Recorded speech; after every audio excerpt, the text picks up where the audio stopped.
TFLev is brought to you by Flow Charger, maker of reliable, high-quality charging stations for your electric vehicle.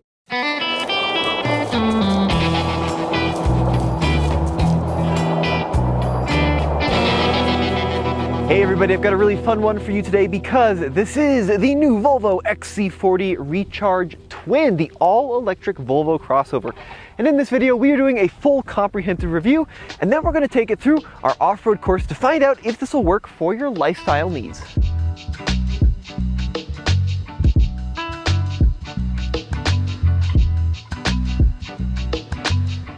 The XC40 Recharge shares its platform with the gasoline Volvo XC40, but of course in the Recharge configuration it's fully electric. It's got a big 78 kilowatt-hour battery and two electric motors, one in the front and one in the back. It shares the same platform with the Polestar 2, and this one is in Thunder Gray Metallic. Although, let me know what you think in the comment section below. It looks a little bit more blue to me. So let's talk about some of the specs on the Volvo XC40 Recharge Ultimate Twin. This is a 2022 model year. Now the EPA rates this vehicle at 223 miles on a single charge. It has a 78 kilowatt-hour battery and has a peak DC fast charge rate of about 150 kilowatts, and then a peak AC charge rate of around 11 kilowatts, which is really pretty good. Now we are on our little off-road course and we are just finishing the development here. We've got some more on the rock side to do, but we've got three obstacles. We've got holes, we've got logs, and we have rocks. And I'm not really expecting the Volvo to be able to complete all three because we are on 20-inch wheels with Pirelli tires, and we only have about 6.9 inches of ground clearance. Now the gasoline XC40 has over 8 inches of ground clearance, and we have taken that thing off-road, and it is an absolute rock star out in the dirt. It's got such a good all-wheel drive system. So let's see if the Recharge can do as well out on our course. Now we do have an off-road mode and then an on-road mode, and we also have a range optimizer mode, which will help maximize the range by limiting climate control. So we're gonna stay in on-road mode to start out with and see if we can tackle the whole course. Let's see if the all-wheel drive system is capable in the standard on-road mode, and then we'll flick it into the off-road setting. So I'm gonna put down my window here. Now the whole idea of holes is we get the vehicle very much off kilter. We get it articulated. So certain wheels are going to go in the air, and then the dual motor setup is going to have to compensate using traction control to send power to the wheels that are on the ground so that we can continue some forward momentum. So once again, on-road mode, normal mode, everything in its standard on-road systems. So dipping into the first hole, and there you can see we are lifting up tires. So that is now full throttle, and the traction control system's figuring it out. Trying to maintain just a little bit of gentle momentum. Dipped into the second hole. Oop, a little bit of scrapage on the third hole. So we ran out of ground clearance just a little bit. Now we're gonna start picking up tires again. Once again, ground clearance limited. So that is gonna be one of the big issues on this vehicle, is it just doesn't quite have enough ground clearance for this kind of thing. But the all-wheel drive system, even in the on-road mode, is working excellent to get us unstuck. So the traction control is activating. It's sending torque to the wheels with traction. Just trying to be nice and sensitive here. And I think we're gonna do it. Pretty close to the top now. Now this is also on a pretty steep hill. So there we go, we're losing traction. We are completely articulated, and we are nice and stuck. So let me try this. Let me go ahead and engage the off-road mode and see if that'll help us get unstuck. So what's going on is only two wheels have traction right now. The other two are fully in the air. So I'm gonna go into driving. Let's go ahead and engage the off-road mode. Off-road mode engaged, and let's see if we can get unstuck using this system. Come on, figure it out. It's working on it. Oh, look at that. That was impressive. So in the off-road mode, it knew to clamp down on those wheels in the air, because this car is open diffs, and force the power to the wheels on the ground, and we were able to get up. That was very, very good. In my opinion, this Volvo is one of the best looking new electric cars on the market. It's very purposeful. I love kind of the square-jawed nature, and I actually do love this blue color. I'm going with blue, even though Case strongly disagrees. Of course, the headlights have the Thor's hammer design, and this grille is this flat body colored piece to let you know it's the electric model. Now, of course, under the hood, we do have another hood. Check that out. pop the second hood, and you've got a decent sized little storage cubby. Now from the side, the first thing you notice is the blacked out roof, which I think does look quite nice, and this little recharge emblem along the C-pillar. This is one of the big criticisms I have about the overall vehicle. I'd love it to differentiate itself just a little bit more from the gasoline model. This recharge is a nice step, but maybe some cool stickers or design package along the side just to make it look a little bit more special. And then down here we see these large 20-inch wheels. Now they're probably not going to help us out on the off-road course, especially in this relatively mild Pirelli all-season Scorpion tire, but they do look quite good. So this is the Holes Course Part 2, off-road mode engaged from the get-go, and let's see if we get a better result with off-road mode engaged. So also stuck right at the base, but brakes are clamping down hard to distribute torque. Very impressive. And the modulation with the electric powertrain is excellent, really excellent modulation. Now the modulation from the Tommy, not as impressive, but very easy to drive extremely slowly with a lot of control and precision. Now we're probably going to bottom out here just a little bit. We're just taking it nice and easy so we don't damage this press loaner. Okay, of course the battery does have a lot of shielding on it, so I'm not concerned about that aspect of it, but you know, I want to be courteous to other journalists reviewing this vehicle. And it's kind of thinking about it. There we go. That was good. Dipping down into that hole. Now it's got to climb out of it. Easy steering modulation too. A nice controlled rack. Not too fast, not too slow. Very impressive though on the all-wheel drive programming. I really think Volvo has this pretty much nailed. Of course locking diffs would help, but for a stock non-off-road oriented vehicle. All right, we're getting a little bit stuck here. That groaning is, I believe, the brakes, which are engaging.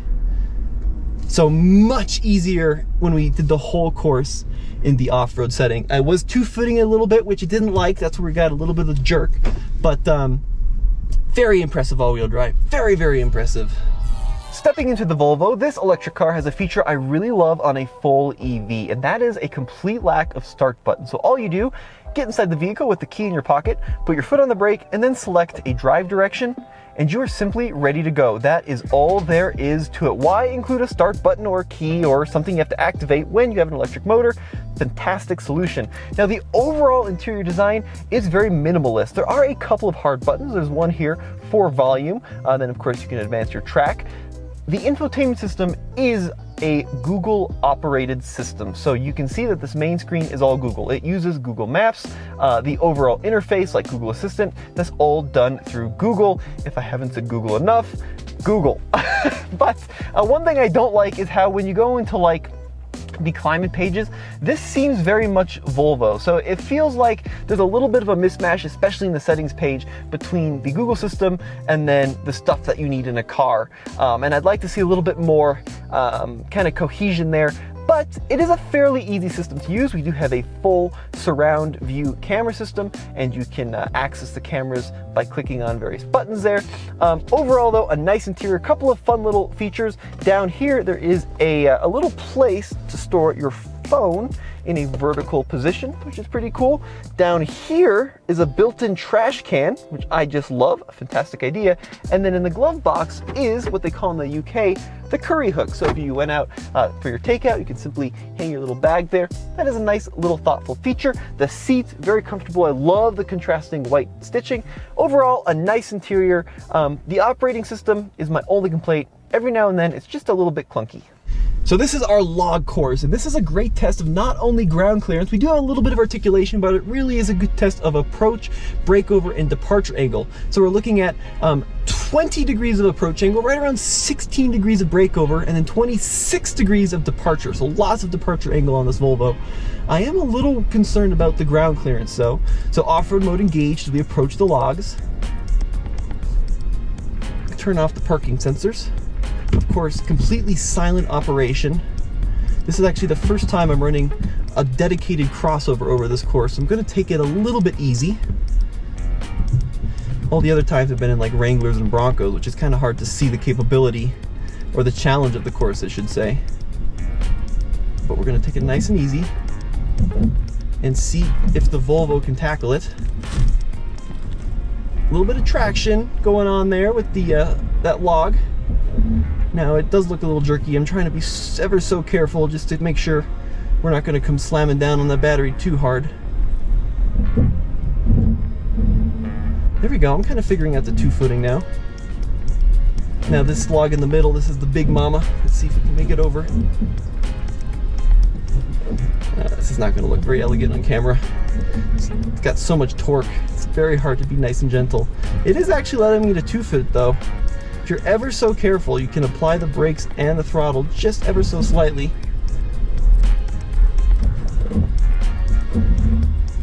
Come on, Volvo. Let's see what you got. Wow, pretty good. Really very impressive. Haven't scraped all yet. It's so weird off-roading in complete silence. I'm expecting like rooms and turbo noises and all of it, but it just is absolutely silent. Now this departure angle is really put to the test at the end here. Let's see if the Volvo has what it takes to not rip off a bumper. Actually, the 360-degree camera is so helpful. You can see the logs as we're going over it, and then you have a good relation to the vehicle as to where they are. I think that was going to be the last one, and I think we're off. Not bad whatsoever. Let's check out the trunk in the Volvo. Now this vehicle does have the kick sensor, the idea being that you swipe your foot underneath the rear portion of the XC40 and there it goes. It'll lift up. Got a lot of stuff in your hands. I find it to be a little bit clunky. I prefer just to use the pad or the key. Now the trunk in the Volvo, right around 20 cubic feet of space with the seats up. They fold down and then you get closer to like 47 or 48 cubic feet. And this is a cool feature. The trunk floor lifts up and now if you lock it in a position, you've got a space for your grocery bags, which I really like. Underneath the trunk floor, a little bit of additional storage. And let's check out the charge connector. And I think this is really smart. So you can either use it with 240 volts or a 120 volt level 1 system just by swapping out the little dongle at the end. Not the first manufacturer to do this, but definitely love to see that feature. And then something very interesting. If you look down here, there is a jack and you do have a small tire iron, but as far as I can tell, this vehicle does not have a spare tire, which I think is very funky. So they give you the jack, they give you the tire iron, but no spare tire. Donut or full size. You can see you can even lift it up. I mean, that's just the trunk floor there. Nothing underneath either. So kind of an interesting idea that Volvo has incorporated. The back seat in the Recharge is a good place to spend time. This is my driving position at 6 feet tall, and you can see I've got plenty of legroom and even really good headroom. That's with the full panoramic sunroof. Fold this down here, we've got a couple of cup holders and a ski pass-through. So an excellent rear seat, even for full-size adults. So now the rocks course, and this isn't quite finished. Our guru David has been working hard to get it done, but we're gonna see how the Volvo performs. And if we look like we're gonna pinch a sidewall or curb one of these 20-inch wheels, we'll certainly back her down. But we're just gonna take it nice and easy at first, and then we'll kind of get out and reassess. Traction control's working, so we're already fully articulated here. Come on, Volvo. There we go. There we go. All right, you figured it out. That was good.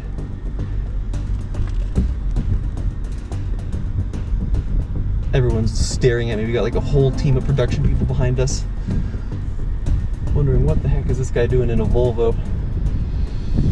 Hey, this isn't any Volvo. This is an XC40 Recharge, baby. How's it looking, David? Good. Come on. Come on, Volvo. Ooh, a little bit of slippage there. No, just a loose rock. All right, not a little bit of slippage, just a loose rock. Need to get up on top of these over here so I can get on top of them. You want me to go right?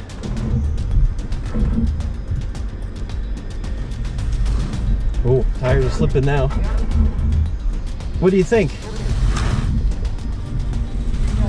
It's slipping, David. We don't have the grip out of these Pirellis.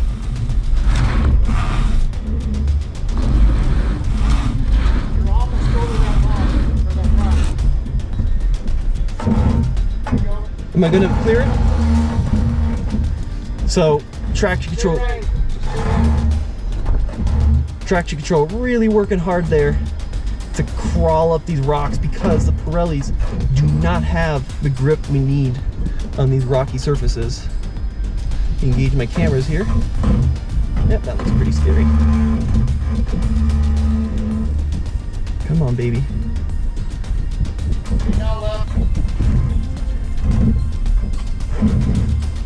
Wow, wow, it's doing it though.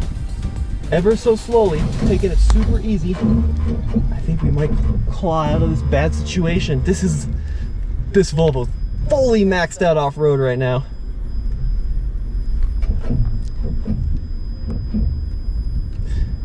And it's completely silent doing it. This is pretty wild. And I think we are almost out of the worst of the rocks. Now we got this loose hill climb here. So there we have it. Obviously not a dedicated off-roader, but the all-wheel drive system is really very competent and can get you up quite a number of cool things if you want to get to the cool camping spots or trailheads. Definitely recommend putting on a smaller wheel and a more aggressive tire for more of that kind of thing. But I do love this Volvo. The biggest issues, the price, $60,090. Now, you do get a lot of premium features, but when you keep in mind the range is only rated at 223, not a lot of range for the dollar. But if you are just looking for a great, comfortable, luxurious city commuter that you can plug in at home at night, this thing is really pretty rad. Let me know what you think in the comment section below. As always, this has been Tommy with TFLev. We'll see you in the next video.